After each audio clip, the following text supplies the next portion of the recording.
सबसे fast update के लिए सब्सक्राइब करें फर्स्ट इंडिया यूट्यूब और हाँ, बेल आइकन दबाना ना भूलें। राजस्थान में जून महीने में कोरोना की भयावह तस्वीर निकलकर सामने आ रही है।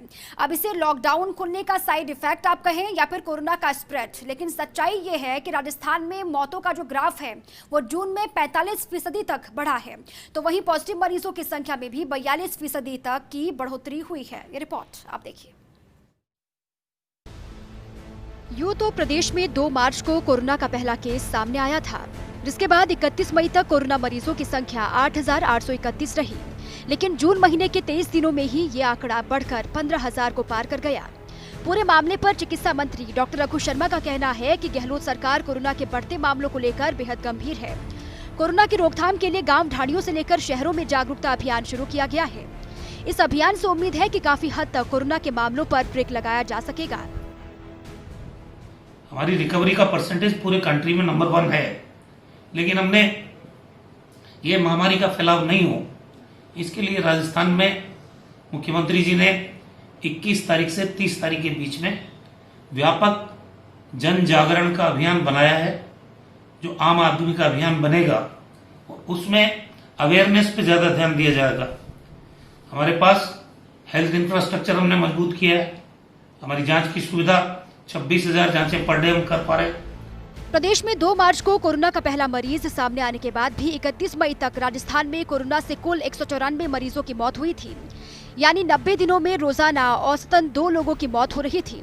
लेकिन जून के 23 दिनों में 162 लोगों की कोरोना की वजह से मौत हो गई, यानी जून में रोजाना 7 लोग कोरोना से अपनी जान गंवा रहे हैं। अगर पॉजिटिव केस की बात करें तो प्रदेश में 31 मई तक कोरोना के 8,831 पॉजिटिव केस थे, यानी रोजाना करीब 98 पॉजिटिव केस सामने आ रहे थे। लेकिन जून महीने के शुरुआती 23 दिनों में ही 6,600 नए केस सामने आ चुके हैं, यानी पहले के मुकाबले रोजाना 3 गुना तक कोरोना केस सामने आने का ग्राफ बढ़ गया है। राजस्थान के बढ़ते मामलों पर गौर करें तो कुछ जिलों में जून में ही सबसे ज्यादा केस आए हैं। इन जिलों में भरतपुर और धौलपुर का नाम टॉप पर है।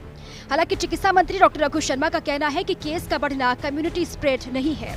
वहीं भरतपुर में सुपर स्प्रेडर से केस बढ़ रहे हैं, जबकि धौलपुर में भी कुछ ऐसे ही रिपोर्ट सामने आ रहे हैं, जहां बाहर से आए लोगों के चलते कोरोना के केस अचानक से बढ़ गए हैं। कि कम्युनिटी स्प्रेड तो अनकंट्रोलेबल होता है।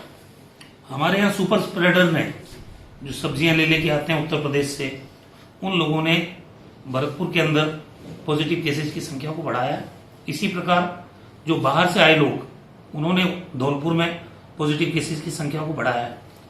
ये जरूर है कि हम 1 जून से लगातार अनलॉक 1 के बाद में स्थिति को मॉनिटर कर रहे हैं। हर रोज एवरेज 250 से 300 लोग पॉजिटिव केसेस के रूप में आ रहे हैं। कोरोना के बढ़ते मामलों ने पूरे चिकित्सा विभाग की नींद उड़ा रखी है। हालांकि राहत की बात यह है कि प्रदेश में मरीजों का रिकवरी रेट लगातार बढ़ रहा है, जो कि 78% तक पहुंच गया है। यही वजह है कि अभी तक कोरोना के बढ़ते मामलों के बावजूद एक्टिव केस 3,000 के आसपास ही चल रहे हैं। ऐसे में उम्मीद यह है कि प्रदेश भर में कोरोना के प्रति लोगों को जागरूक करने के लिए चलाए जा रहे अभियान के अच्छे परिणाम निकलेंगे। विकास शर्मा की report, first India news, Jaipur.